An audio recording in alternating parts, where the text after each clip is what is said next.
यह कहानी उस सीरियल किलर की है जिसकी महिलाओं से नफरत का इंतहा बयान नहीं किया जा सकता है।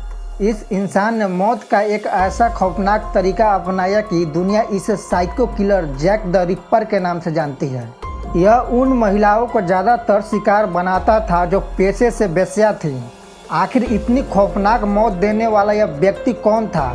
और 100 साल बाद डीएनए टेस्ट से कातिल का पता चलता है, वो भी उसकी मृत्यु को कई साल बीत जाने के बाद। सबसे पहले यह मामला तब सामने आया जब सितंबर 1888 में लंदन के एक अखबार में सनसनीखेज लेटर छपा, जिसे कथित रूप से किसी हत्यारे ने लिखा था। उसने अपनी पहली हत्या के बारे में बताया तो पढ़ने वाले के रोंगटे खड़े हो गए। साथ ही उसने कहा कि वो और भी हत्या करने वाला है। इसी पत्र से हत्यारों को एक नई पहचान मिल गई और नाम मिला जैक द रिपर। वेश्याओं को बनाता था शिकार। सिर पर जाने कैसी सनक लिए वो वेश्या के रूप में काम करने वाली महिलाओं को अपना शिकार बनाता जा रहा था, जो लंदन के ईस्ट एंड की बस्तियों में रहती थी और काम करती थी। सबसे पहले उसने 31 अगस्त 1888 को मैरी एन निकोलस को अपना शिकार बनाया और ठीक इसी के बाद अखबार में वो अजीब सा लेटर जारी हुआ। एक एक करके उसने कुल 5 वेश्याओं की हत्या की थी और सभी को एक खास तरीके से मारा था। इन सभी के गर्दन को धारदार हथियार से रेता गया था और उनकी लाश के साथ मानो बुरी तरह से हैवानियत की गई थी।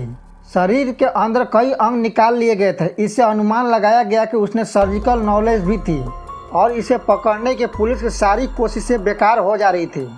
जैक के दरिंदगी का शिकार हुई पीड़ितों में Mary Ann Nichols, Annie Champion, सौ एलिजाबेथ स्ट्राइड, कैथरीन एडवाइस और मैरी जेनी केली शामिल थे। महिला का आधी किडनी निकाल कर पुलिस को भेजी। इन सब के साथ ऐसी क्रूरता की गई थी कि शवों को देखने के लिए हिम्मत चाहिए थी। वो उनकी हत्या करने के बाद गर्भाशय, किडनी और दिल निकाल लेता था।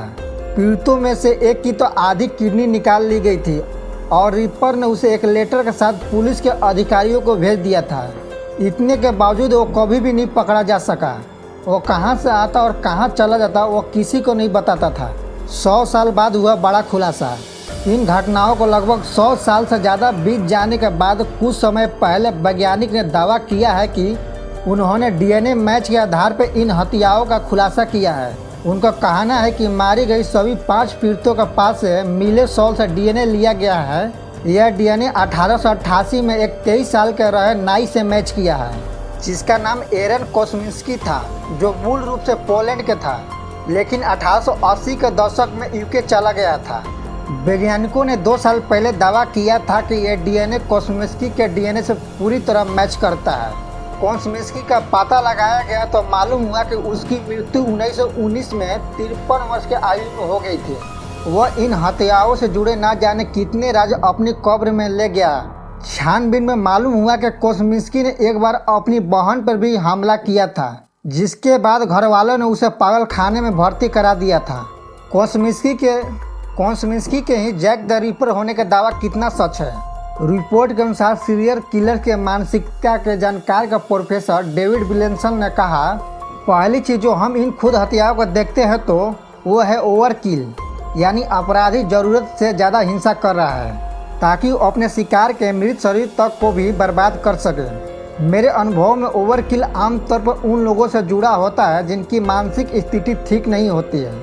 इस बात से कोस्मिंस्की के ऊपर रिपर होने का दावा भी मजबूत हो जाता है। हालांकि पूरी सच्चाई अभी तक किसी को पता नहीं है। दोस्तों, इस वीडियो को बनाने का मकसद नॉलेज देना है और आपको यह वीडियो कैसी लगी कमेंट करके बताएं और इस तरह का और वीडियो चाहते हैं तो कमेंट में यस ज़रूर लिखें।